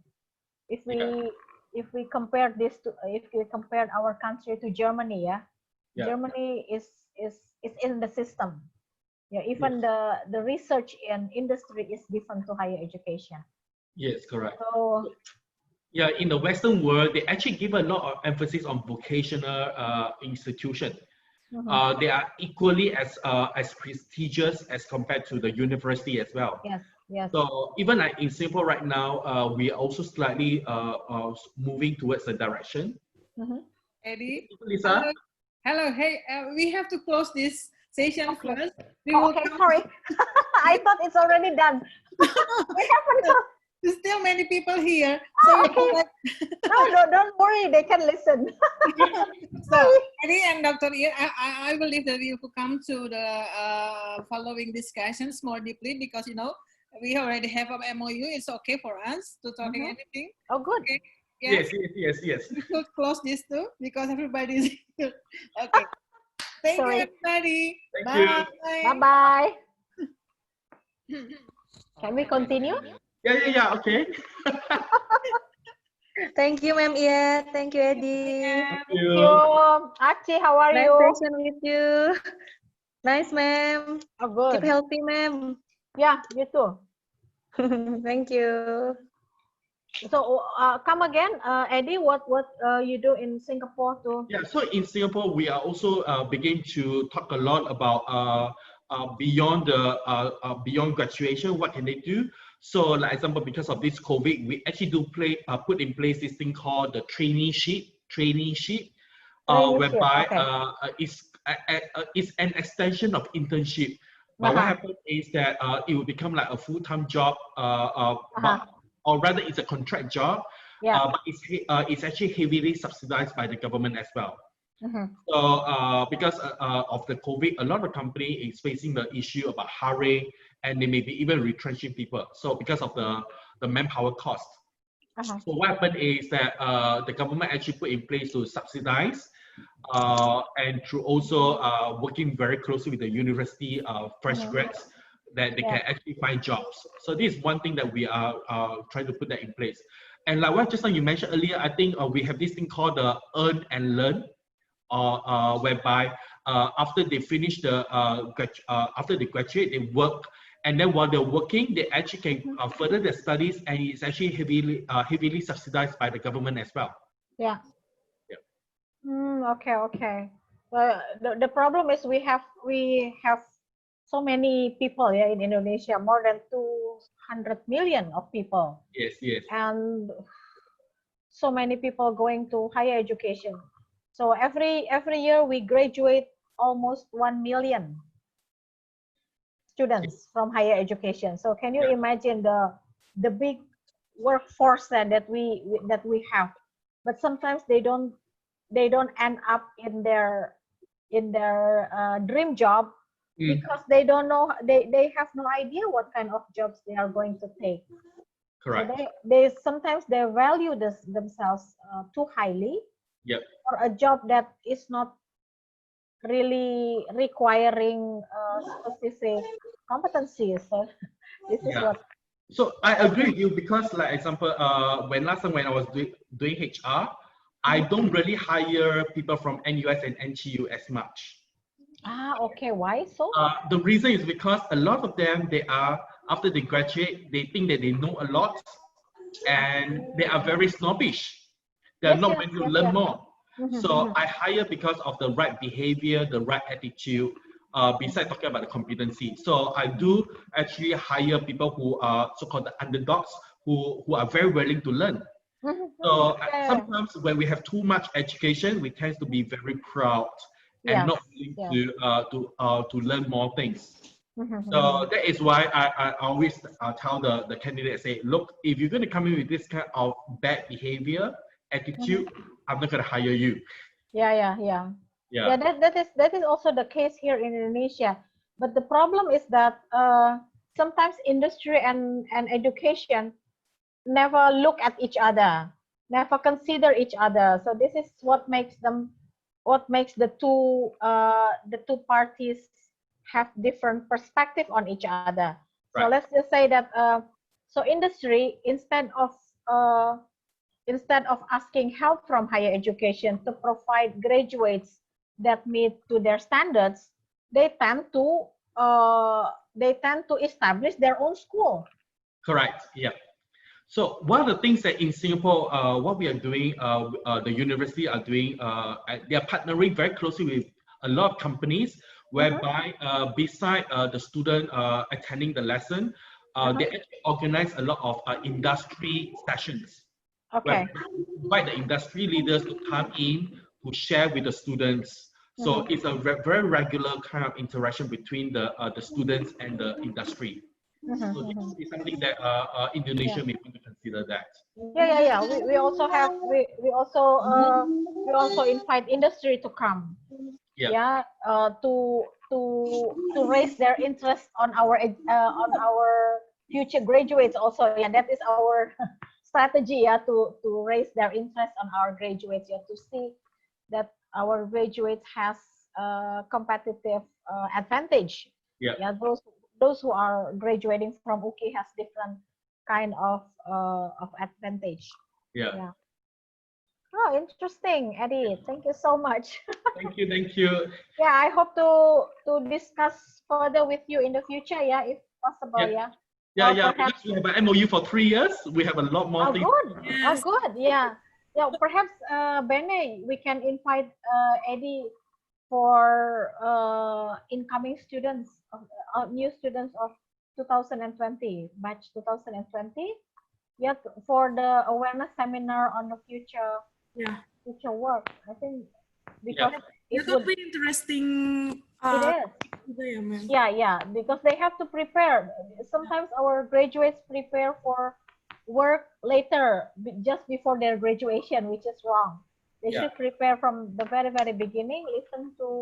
Listen to what the experts from industry talk about future work, so that they would prepare their career. Yeah, ever yeah. since they enter higher education. Actually, my dream was not just to target the university, but also the pre-university. So before they join the university, so Mhm. that if they have some career advice and really have some idea about their career, then when they go for the university program, then you'll be Yeah. more relevant for them. Yes. Yes. Yes. That's right. That's correct. Yeah. Yeah. So career is started in the pre university. Yeah. So, but in Indonesia it is high school. Yes, high school, correct. Yeah. High school, yeah, So yeah. that is why I was embarking on this project for China a few years back. But I started with the university, and then I said my intention is to really go to the high school, people who just finished the high school examination. Yeah. Then if you're able to organize a session for them, so that it will be very helpful for them to even think about what is the university program they should go for, and they can have the meaningful conversation with the parents. Yeah, right. By the way, we have also Bu Iva here. Yeah, Bu Iva. Bu Iva is the Dean of the Faculty of Economics and Business. Yes. Okay. Hi. Hello, Bu Iva. I see you are eating. The picture is eating. You mean the cake? Yeah, the cake. She loves. Oh, Oh, hi, Bu Iva. Where are you? Are you somewhere near restaurants? Ma'am, you are muted, Bu Iva. Bu Iva, mute. Mute. Mic-nya. Unmute yourself. Ask to unmute. Okay, I will ask her. Okay. Okay. Hi, Bu Iva. Hi. hello, hi. Hello. Are you enjoying good food? Are you going to share with us? I saw you listen very, very attentively, yeah, to the seminar, yeah. Yeah. Yeah. So this is real interesting. Yeah, a few years ago, I ran a tracer study on